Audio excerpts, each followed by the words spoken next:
Today we are delving into one of the most chilling and perplexing unsolved mysteries in American history, the Axeman of New Orleans. Between 1918 and 1919, a series of brutal murders shook the city of New Orleans, leaving residents in fear and authorities baffled. Who was this mysterious figure and why did he choose such a gruesome method of killing? Let's unravel the details.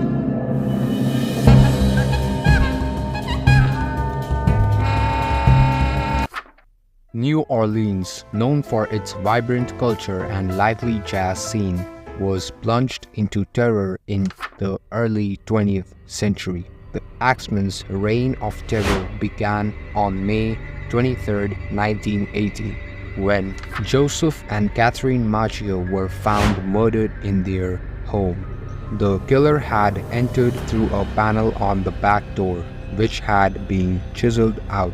Joseph's throat was slit, and Catherine was brutally struck with an axe. The scene was horrifying, but it was just the beginning. Over the next year, the Axeman struck multiple times, claiming the lives of at least 6 more victims. The attacks were seemingly random, with no clear connection between the victims. However, there were chilling consistencies. The killer often used the victims' own axes, left the doors undisturbed, but entered by chiseling out a panel, and targeted Italian-American grocers and their families. But who was the Axeman? Despite intensive investigations, the police were unable to catch him. Many theories emerged, ranging from the plausible to the bizarre.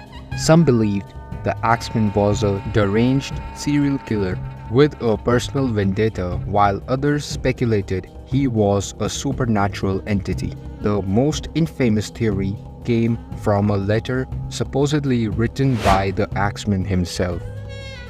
On March 13, 1999, the New Orleans Times-Picayune published a letter allegedly from the Axeman. In it, he claimed to be a demon from hell and stated that he would strike again at 15 minutes past midnight on March 19th, but would spare anyone playing jazz music. This led to a night of music-filled streets as residents and clubs played jazz non-stop to protect themselves. Miraculously, no one was killed that night.